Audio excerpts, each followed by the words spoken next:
Ya, ini dimasukkan ke YouTube. Ya, silakan like, share, dan subscribe. Ustadz Triwidya Sandika Official. Jadi subscribe semuanya sudah? Sudah. Bismillahirrahmanirrahim. Assalamualaikum warahmatullahi wabarakatuh.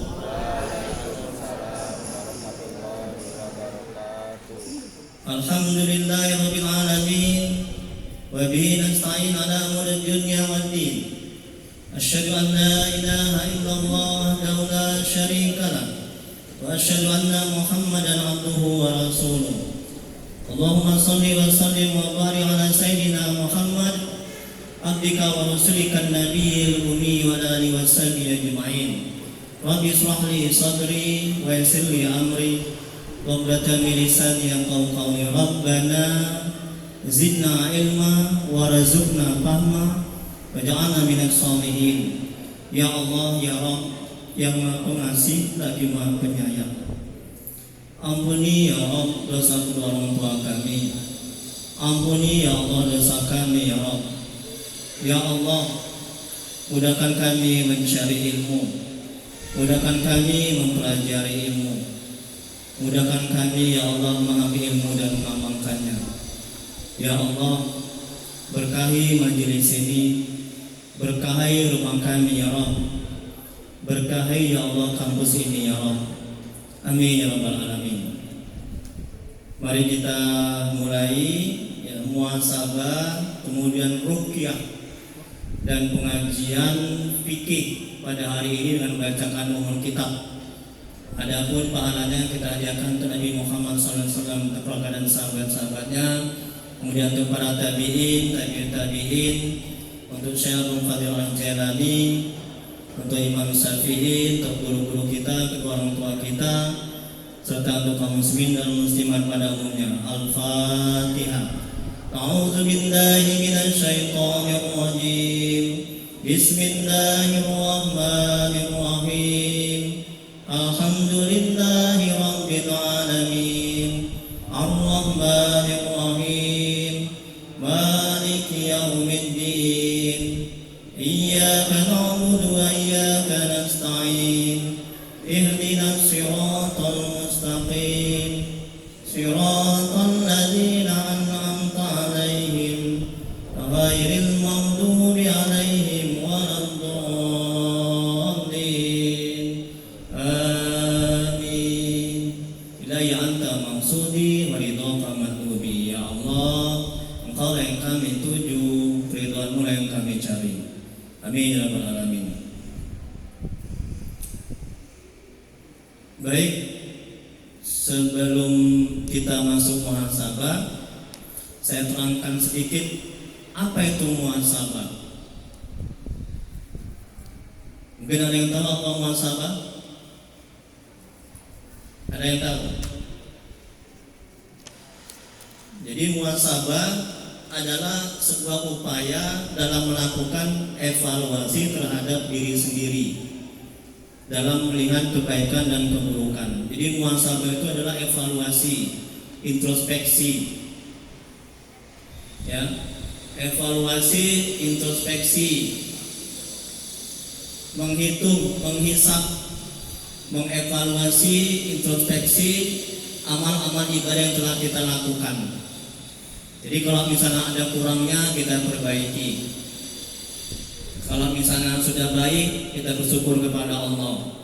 Kemudian kita menghisap diri kita, sudah sejauh mana kita telah melakukan ketaatan, dosa-dosa kita. Kalau kita ada banyak buat maksiat dan dosa, kita bertobat kepada Allah. Jadi kita bertafakur, merenung. Itulah muhasabah. Nah, jadi dengan harapan bahwa hasil dari muhasabah ini nanti, ya, kita semua akan bangkit untuk taat kepada Allah. Yang tadinya nggak sholat menjadi sholat, yang tadinya nggak zikir menjadi zikir, yang tadinya pacaran nggak jadi pacaran, diputuskan pacarannya. Nah itu. Yang tadinya banyak buat maksiat jadi buat taat. Nah itulah dia muhasabah. Hikmah dari muhasabah. ditambah lagi nanti ruqyah, ditambah lagi nanti dikasih pengajian tentang ibadah, tentang sholat. Jadi sholatnya diperbaiki nanti nih. Baik, jadi muhasabah adalah sebuah upaya dalam melakukan evaluasi terhadap diri sendiri dalam melihat kebaikan dan keburukan. Jadi evaluasi atau introspeksi diri tersebut terhadap hubungan hamba dengan Allah atau hablum minallah.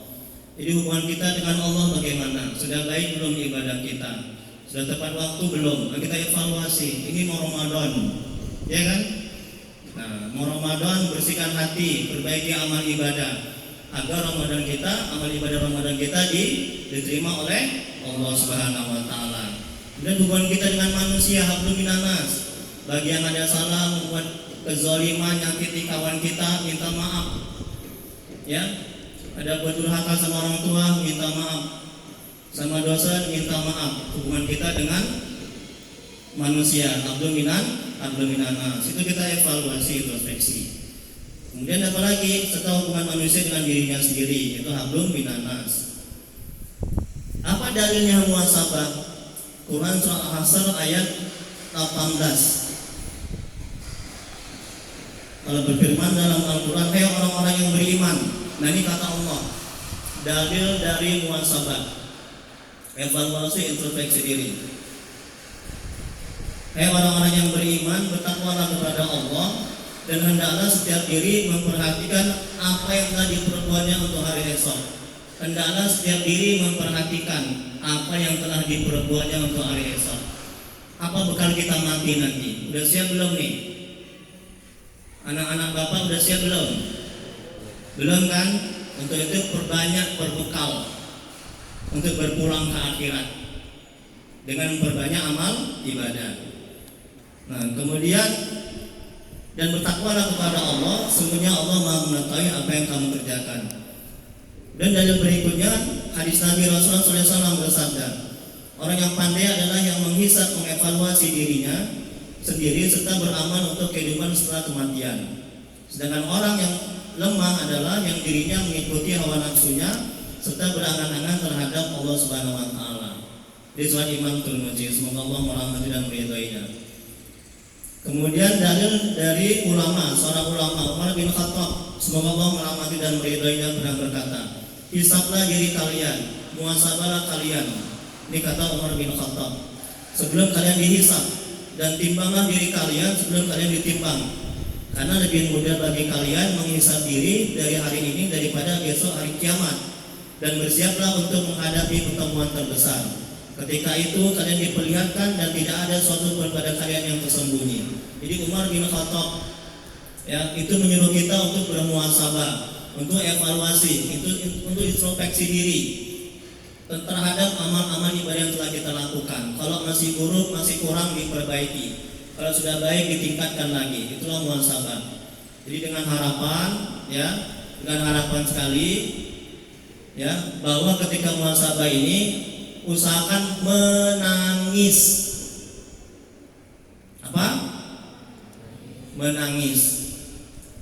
Coba ingat dosa-dosa sama orang tua, sama kawan, sama mertua, apa belum ada mertua, sama tetangga, sama dosen. Ingat dosa-dosa yang telah dilakukan. Menangis. Ya, kenapa disuruh menangis? Agar rahmat Allah turun, agar diampuni dosa kita, agar terbuka hijab yang meliputi hati yang selama ini banyak maksiat dan dosa. Ya, jadi ketika nanti dibacakan muhasabah nanti, jadi diharapkan menangis, menangis. Kalau nggak bisa menangis, pura-pura aja menangis. Bisa ya? Ya, kalau nggak bisa menangis, pura-pura menangis. Nanti lama-lama nengok kawan kiri kanan menangis, oh kawan menangis, malu lah kalau nggak menangis. Ampuni ya Allah dosanya. Begitu, itu muhasabah. Bisa ya? Nah, nanti kalau nggak ada yang menangis, nanti saya suruh keluar, nanti harus menangis ya. Baik. Ya, sini datang, mari, coba sedikit. Ya. Ini calon-calon diruqyah nih wajahnya, yang calon apa namanya, nampak hati-hati yang galau nih wajahnya nih ya. Kalau diruqyah alhamdulillah rame ya. Ya, kalau Ustaz Tri yang ngisi rame nih, Pak Tri yang ngisi rame alhamdulillah, mudah-mudahan bisa istiqomah nanti. Ya, amin ya rabbal alamin. Ya.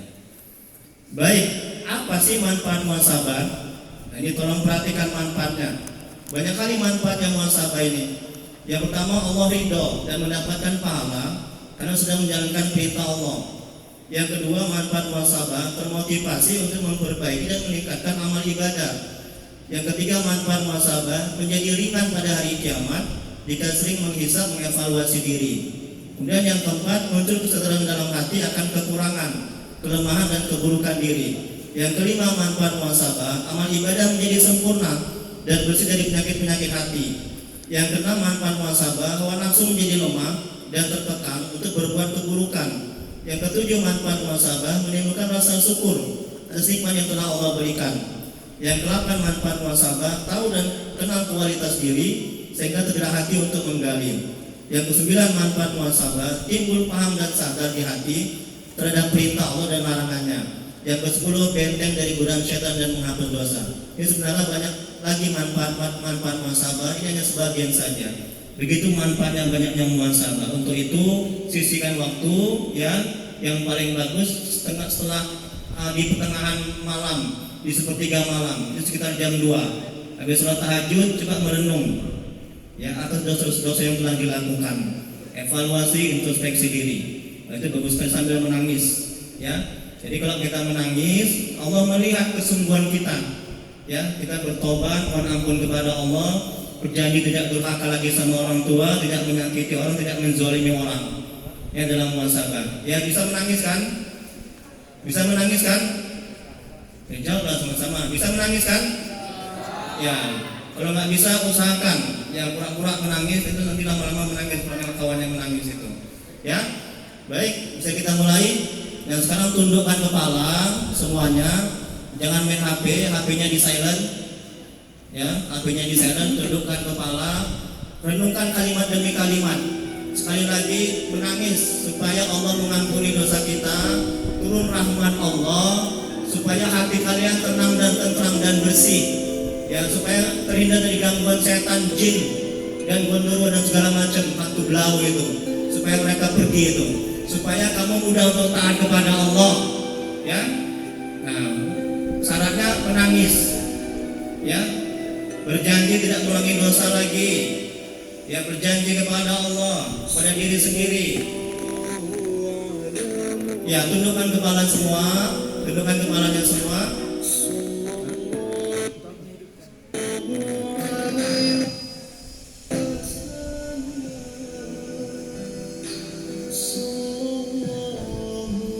Tundukkan kepalanya semua, tolong renungkan kalimat demi kalimat. Jangan pikiran kemana-mana, konsentrasi, nanti masuk setan itu kalau nggak khusyuk. Ya, usahakan khusyuk, usahakan kalimat demi kalimat dihayati dan berjanji kepada Allah. Jangan lihat selembar kertas itu nanti kajian fikih itu. Tutup dulu yang selembar kertas itu. Baik, kita mulai. Jangan merah matanya dibuka, tundukkan kepala, renungkan.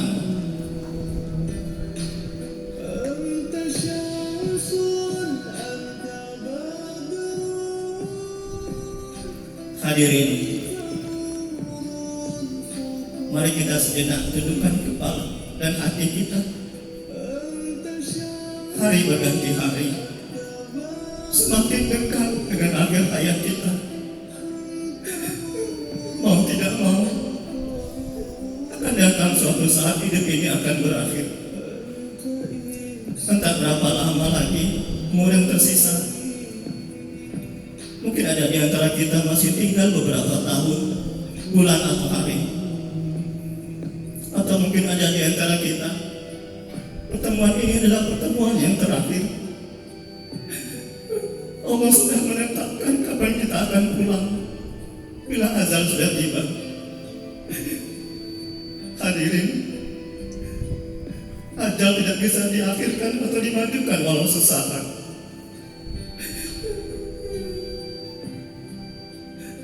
Hadirin, bila suatu saat malaikat maut menjemput kita, tidak ada suatu pun yang dapat mencegahnya. Bila saatnya tiba, apakah kita benar-benar siap dicabut nyawa kita? Bila saatnya tiba, apakah dosa-dosa kita sudah diampuni oleh Allah Subhanahu wa Ta'ala? Apakah orang tua kita ridho saat kita sakaratul maut? Apakah orang-orang yang kita zalimi, yang kita sakiti, dan kita ambil hati sudah memaafkan kita saat sakaratul maut? Apakah kita sudah minta maaf kepada orang tua kita? Hadirin, sekarang renungkan, sudah berapa lama sepanjang hidup kita berani melawan orang tua kita? Sudah berapa lama sepanjang hidup kita berani membentak dan berlaku kasar kepada orang tua kita? Sudah berapa lama sepanjang hidup kita hanya bisa membuat air mata mereka menetes karena kelakuan kita? Ampuni ya Allah, ampuni dosa kami ya Allah. Kami banyak menyakiti orang tua kami. Kami banyak zalim kepada orang tua kami ya Allah. Kami takut azab-Mu ya Allah. Ampuni dosa kami ya Allah. Sekarang bayangkan kembali, seandainya saja kita mengalami seperti saudara-saudara kita yang tertimpa bencana. Ribuan orang menjadi anak yatim piatu, dan mereka tidak mempunyai ayah dan ibu. Sekarang bukankah kita masih mempunyai ayah dan ibu? Tetapi bayangkan apa yang telah kita lakukan kepada mereka. Bayangkan satu persatu, kemarin, minggu lalu, bulan lalu, dan tahun lalu, dosa apa yang telah kita buat kepada orang tua kita. Bayangkan dosa apa yang telah kita lakukan kepada orang tua seumur hidup kita. Hadirin yang dirahmati oleh Allah, lupakan kita selama 9 bulan berada di dalam kandungan ibu kita dan dibawa kemanapun kita pergi. Lupakan kita selama 9 bulan berada di dalam kandungan ibu kita, ia tidak pernah mengeluh. Bayangkan pada saat-saat itu betapa berat perjuangan ibu kita. Bayangkan ibu kita mual-mual dan tidak bisa tidur karena kita ada di dalam perut ibu kita. Bahkan ibu kita setiap malam berdoa agar kita selamat dan menjadi anak yang soleh dan soleha. Betapa pengasih dan penyayangnya orang tua kita. Ya Allah, kami banyak dosa ya Allah. Kami banyak melawan ya Allah sama orang tua kami ya Allah. Kami banyak menipu orang tua kami ya Allah. Tolong ya Allah. Hadirin yang mati oleh Allah, bayangkan setelah 9 bulan kita di dalam kandungan ibu kita, ia pun berjuang untuk melahirkan kita dengan bersimbah darah dan terasa sakit dan amat sangat. Bahkan ibu kita rela meninggal dunia asal kita selamat. Ia berdoa agar kita selamat. Ayah kita pun begitu tegang dan khawatir. Ia pun memanjatkan doa agar kita selamat. Ketika kita lahir selamat, ibu dan bapak kita mengucapkan rasa syukur kepada Allah. Ibu dan bapak kita selalu terbangun di tengah malam karena kita menangis. Mereka tidak pernah istirahat dengan baik dan sempurna karena menjaga kita. Kemudian orang tua mengajari kita berjalan, dan mereka tidak pernah minta balas atas jasa-jasa yang telah mereka berikan dengan terus kepada kita. Sekarang bayangkan apa yang telah mereka berikan dengan tulus, tapi kita malah membalasnya dengan berlaku kasar ya Allah. Menganiaya mereka, membentak orang tua kita, menghina orang tua kita, dan durhaka kepada orang tua kita. Pantaskah kita berbuat jahat, berbuat buruk dan zalim kepada orang tua yang sudah banyak berjasa kepada kita? Ya Allah, beri dosa kami ya Allah. Jangan Kau azab kami ya Allah, kami takut ya Allah.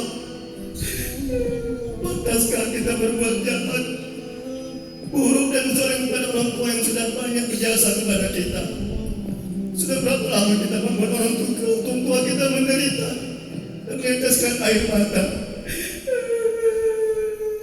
Kami takut ya Allah. Ampuni dosa kami ya Allah. Hadirin dirahmati oleh Allah. Apakah saat dicabut nyawa kita, tubuh kita sudah bersih dari dosa? Kami takut ya Allah. Apakah lisan kita bisa menyebut nama Allah saat nyawa dicabut? Apakah akhir hayat kita husnul khotimah? Apakah yang mengurus jenazah kita orang-orang yang ikhlas? Apakah anak-anak kita kelak yang akan mensolatkan kita? Ampuni ya Allah. Kami takut ya Allah akan azab-Mu ya Allah. Kami bertobat kepadamu ya Allah. Kenanglah ketika tubuh ini sudah menjadi mayat, tubuh ini sudah dingin dan kaku. Kalau kita sudah mati, tidak ada amal yang bisa kita lakukan. Waktu kita diusung menuju kuburan, tidak ada yang kita bawa selain kain kafan. Liang lahat untuk kita sudah tersedia. Kita dimiringkan ke kiblat, kain kafan di wajah dibuka, lalu ditutup apa di sekitar tubuh kita, gelap dan sendiri ya Allah. Kami takut ya Allah. Tidak lama tanah menimbun kita. Orang-orang yang kita cintai beberapa saat berada di atas kuburan kita, dan perlahan satu-satu meninggalkan kita pulang ke rumah. Kita harus siap bila azal menjemput kapan saja. Ya Allah, ampuni dosa kami ya Allah, maafkan kami ya Allah. Ya Allah yang Maha Pengasih dan Penyayang, jadi karena pertemuan ini benar-benar pertemuan yang Kau ridhai ya Allah, pertemuan yang penuh dengan ampunan-Mu ya Allah. Jadi karena kami hamba-hamba-Mu yang bergelimang, inilah kami hamba-hamba-Mu yang bergelimang dengan dosa dan maksiat. Ya Allah, kami telah menzalimi pada diri kami sendiri. Jika tidak Engkau ampuni kami dan merahmati kami, tentulah kami menjadi orang yang rugi. Ya Allah, mohon ya Allah, tolong ya Allah, terima tobat kami ya Allah. Jadikan akhir hayat kami husnul khotimah. Ya Allah, kami mohon keselamatan dalam agama, kesehatan pada badan kami, bertambah ilmu, berkah dalam rezeki, tobat sebelum mati, rahmat ketika mati, keampunan setelah mati. Ya Allah, permudahkanlah kepada kami saat setelah maut ya Allah. Selamatkan kami dari api neraka dan keampunan ketika dihisab. Ya Allah, tolong ya Allah, ampuni sebusuk apapun hidup yang pernah kami jalani. Ampuni kezaliman yang pernah kami buat kepada orang tua kami. Jangan pernah biarkan orang tua kami menyesal melahirkan kami. Berikan kesempatan sisa umur ini untuk membahagiakan ibu bapak kami. Ya Allah, ampuni dan sayangi orang tua kami. Muliakan sisa umurnya ya Rabb. Muliakan sisa umurnya ya Rabb. Jadikan husnul khotimah akhir hayatnya, dan jadikan mereka ahli surga ya Allah. Ya Allah, ampuni guru-guru kami, ampuni dosa-dosa kami ya Allah, yang menjadi jalan kami bisa dekat dan mengenal-Mu. Muliakan mereka ya Allah. Amin ya rabbal alamin. Alhamdulillah rabbil alamin. Allahumma alhamdulillah, pada nangis ya. Alhamdulillah. Insyaallah ya. Ya, dihapus air matanya, dihapus air matanya. Ya alhamdulillah. Insyaallah dengan nangis itu turun rahmat Allah ya. Dan dosa-dosa kita diampuni, dan setelah ini nanti tergerak hati untuk berbuat taat, tidak durhaka sama orang tua, tidak melawan orang tua, tidak pacaran lagi, yang ada pacarnya diputuskan. Ya, tidak tidak buat dosa lagi, tidak menzalimi orang lagi, ya. Baik. Oke, ada pertanyaan sebelum kita masuk ke ruqyah? Tentang muhasabah dulu, pertanyaan ada? Ada? Enggak ada. Oke, kita masuk ruqyah. Jadi air yang sudah ada itu dibuka, airnya dibuka. Ya, tapi jangan diminum dulu karena belum diruqyah, belum dibaca-bacakan. Yang belum dapat air, tolong dibagikan airnya. Air ruqyah dibuka. Dibuka lebar nanti biar masuk air-airnya ke dalam. Plastik bagi yang mau muntah jangan dimuntahkan di ambang ini, dimuntahkan nanti di plastik. Itu salah satu keluar penyakitnya melalui muntahan itu. Jadi penyakitnya keluar itu melalui muntah, melalui air seni, melalui BAB, melalui keringat. Ya jangan pula kawannya dimuntahkan ya, muntahkan di plastik, jangan muntah di semen atau di tikar ini.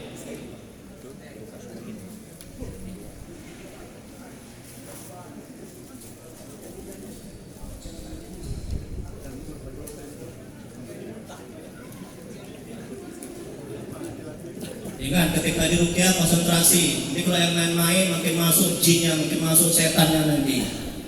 Ya, makin parah nanti kamu. Ketika di ruqyah konsentrasi, terus ingat kepada Allah. Ya. Jadi banyak manfaat ruqyah ini, ya. Manfaat ruqyah. Apa itu ruqyah? Ruqyah itu adalah mendoakan. Ruqyah itu adalah mengobati dengan media ayat Quran. Oke, sudah siap semuanya? Yang belakang udah dapat semuanya air ruqyahnya? Oh, air ruqyah, air akamnya didapat? Halo, yang belakang udah dapat? Oh, belum ada ini. Macam mana nih panitia? Jangan sampai nggak ada airnya. Ruqyah itu mesti pakai air. Tolong kasih dulu. Panitia tolong airnya itu. Yang depan ini ada lagi depan ini. Dibuka airnya, dibuka biar masuk air doanya, air ruqyahnya. Jangan muntah dulu, belum lagi. Kamu belum di ruqyah dan muntah. Nanti ngidam pula nanti kamu. Payah ini. Ya. Ya. Kalau udah siap bilang udah siap.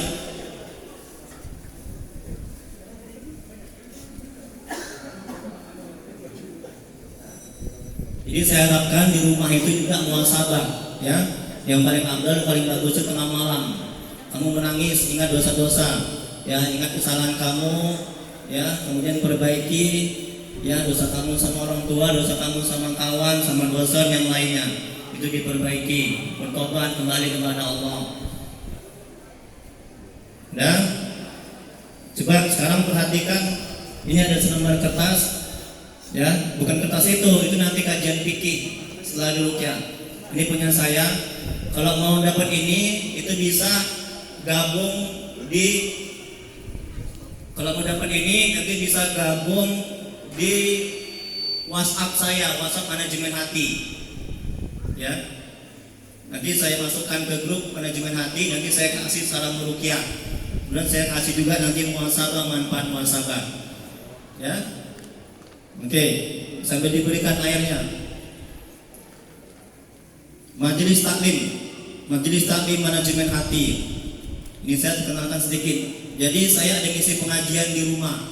Namanya pengajian manajemen hati. Itu setiap hari Ahad, hari Minggu malam Senin, setelah habis maghrib sampai menjelang Isya. Kalau ada waktu silakan datang.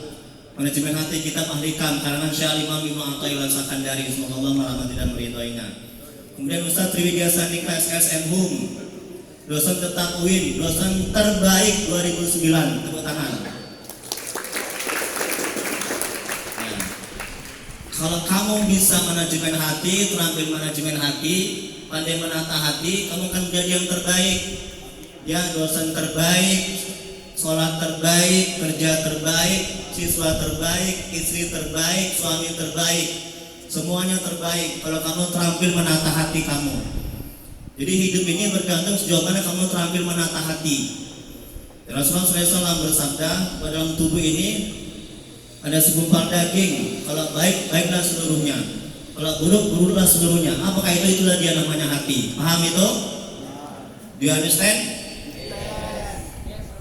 Kalau nggak understand ya ten aja lah ya.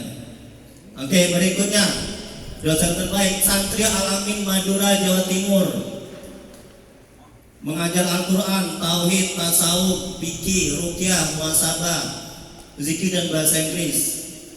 Kemudian ada Facebook, saya juga dakwah di Facebook. Nah, silakan gabung di Facebook Ustadz Triwidya Sandika.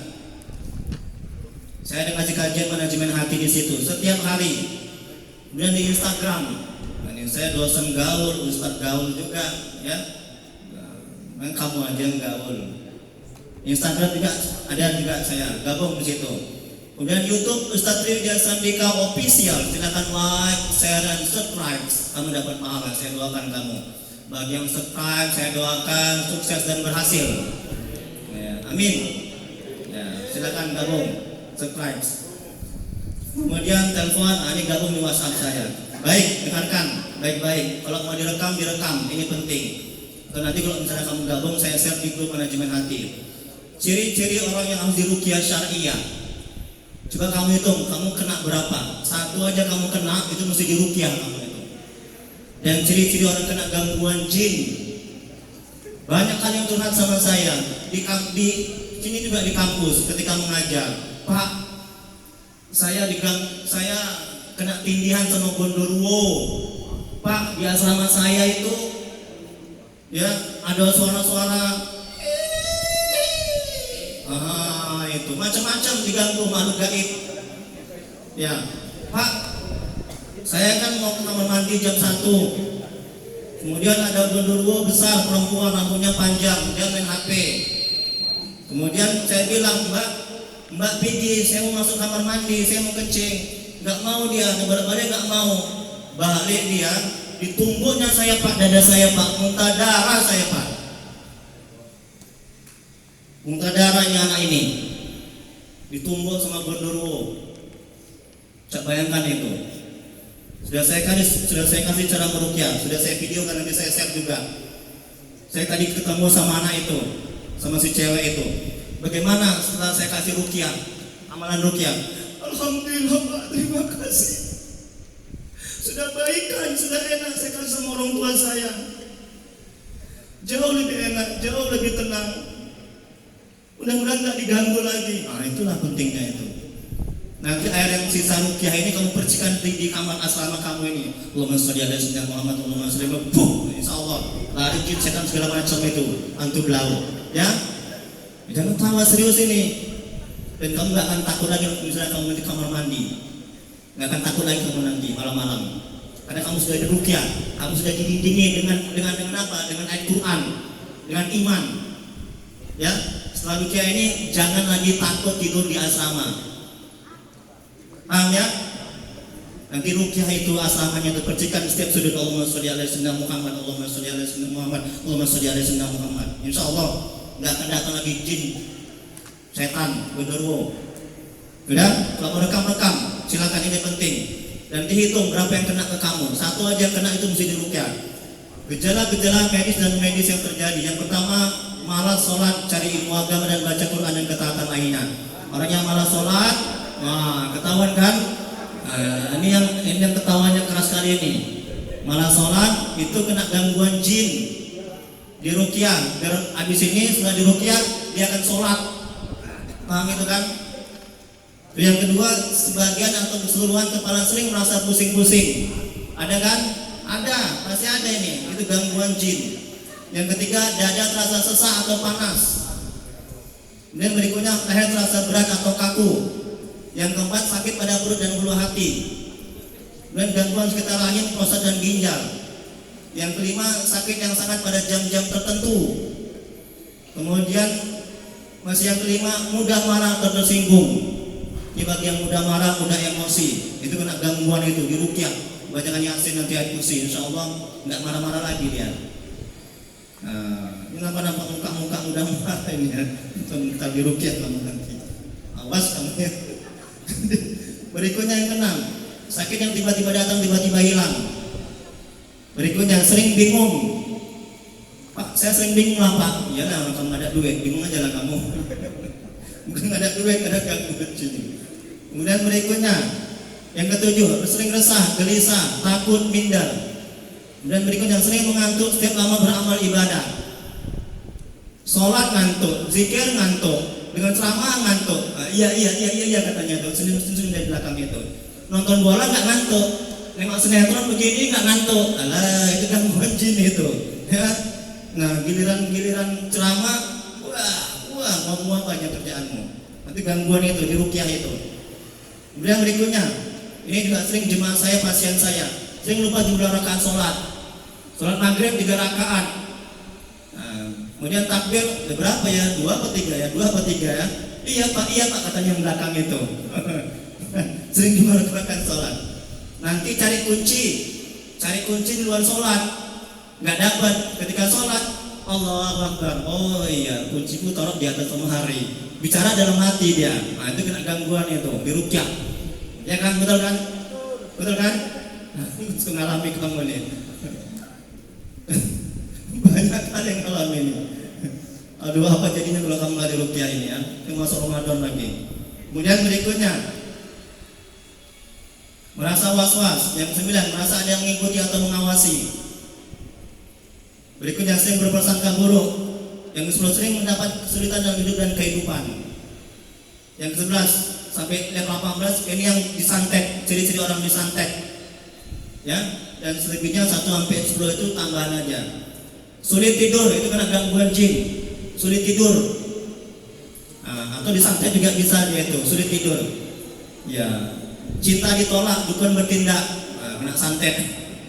Makanya bekali dirimu dengan iman, ya, ibadah, taat, dan kamu nggak gampang disantet, kamu nggak gampang didukuni kamu. Paham itu? Halo, paham? Do you understand? Smart student. Masuk smart student.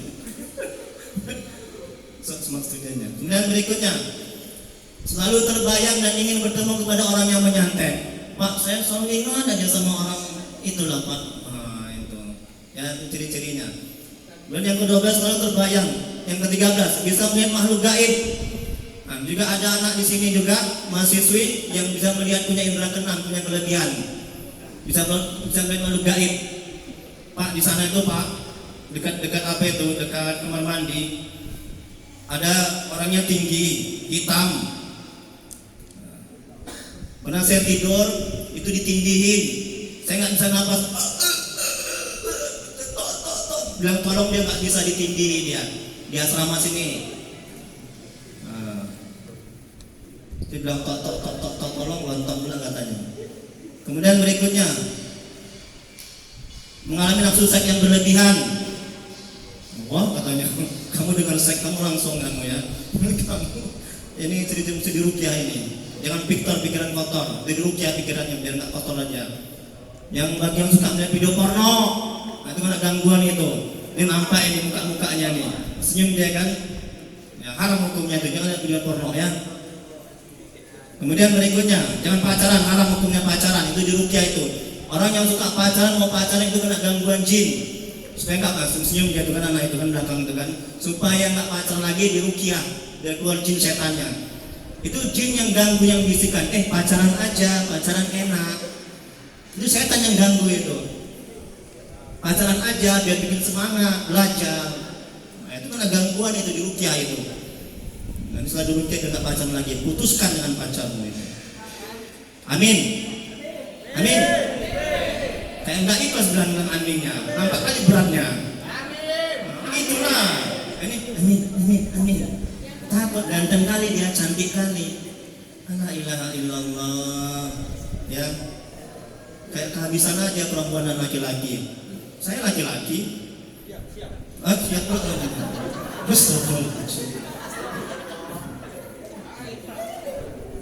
Oke, berikutnya.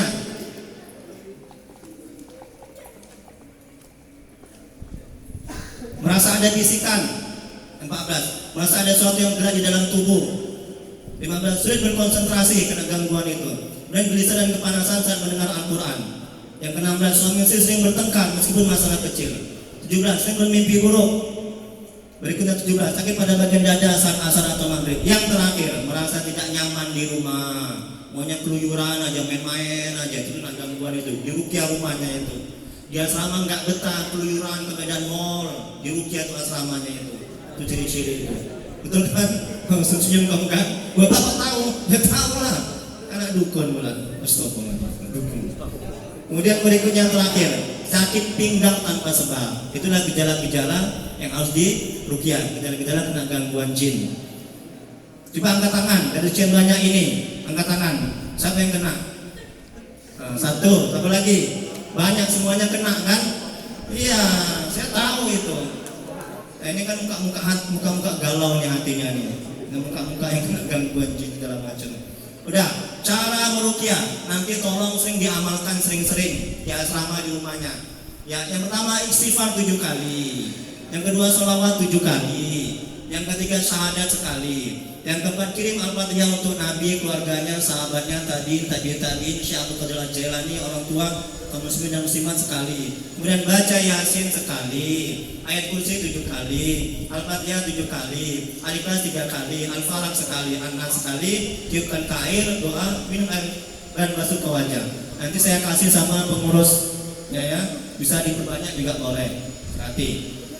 Kemudian cara minum air yang sudah diruqyah, istighfar 3 kali, selawat 3 kali, syahadat sekali, 8 bismillahirrahmanirrahim, minum sapuan ke wajah. Jadi buka semua airnya, jadi buka. Yang belakang dapat air yang belakang, dapat semua yang belakang. Jangan nggak dapat, kamu rugi kamu. Minta-minta kan nggak enak, nanti airnya cuma sedikit. Kemudian wajib dilakukan setelah diruqyah agar tetap sehat.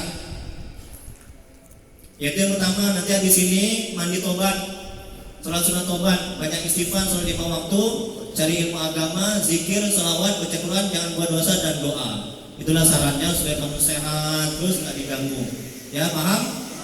Ada pertanyaan? Jam berapa kita sholat asar? Jam 4?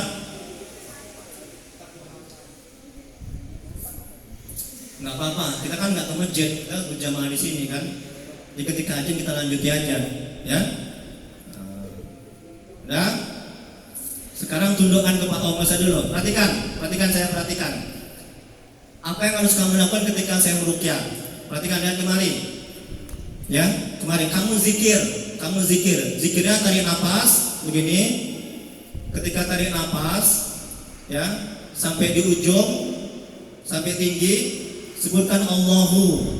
Kemudian keluarkan melalui hidung. Sebutkan ya batin asmaul husna. Jadi Allahu ya batin, Allahu ya batin, Allahu ya batin. Begitu terus sampai saya suruh berhenti. Paham? Tarik nafas, ketika tarik nafas perut dibusungkan ke depan. Udah sampai tinggi. Udah. Kemudian sebutkan Allahu. Kemudian keluarkan melalui hidung. Sampai kempes perutnya, baru sebutkan ya batin. Allahu ya batin. Allahu ya batin. Itu mata dipejamkan. Tundukkan kepala. Kalau mau muntah dimuntahkan pakai plastik, jangan diambal. Nanti kalau ketika diruqyah nanti ada yang menggelapar segala macam, biarkan saja. Ya, itu lama-lama juga baik, tapi saya menangani sendiri. Kalau ada yang jeret-jeret, biarkan. Ya, kamu fokus saja sama zikir kamu. Konsentrasi. Kalau nggak konsentrasi makin masuk dia nanti, makin diganggu kamu nanti. Jangan ingat-ingat yang lain, ingat aja Allahu ya batin, Allahu ya batin, Allahu ya batin. Paham itu? Do you understand? Ada pertanyaan? Belum kita mulai? Siap kan? Itu mau kemana itu yang 2? Hah? Kamu belum diruqyah ada ketakutan. Semana? Lebih takut sama setan ketimbang sama Allah. Syirik. Takut hanya kepada Allah, sama jin, setan jangan takut. Ya? Paham itu kan? Oke, kita mulai.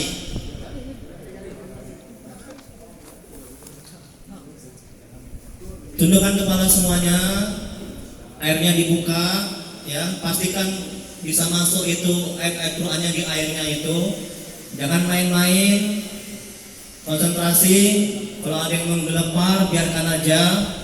Ada yang nangis-nangis, biarkan aja. Konsentrasi sama zikir Allah ya batin, ya. Allah ya batin. Dan tundukkan kepalanya. Ingat, jangan main-main. Kalau main-main nanti makin masuk dia nanti, makin parah kamu nanti. Tundukkan kepalanya.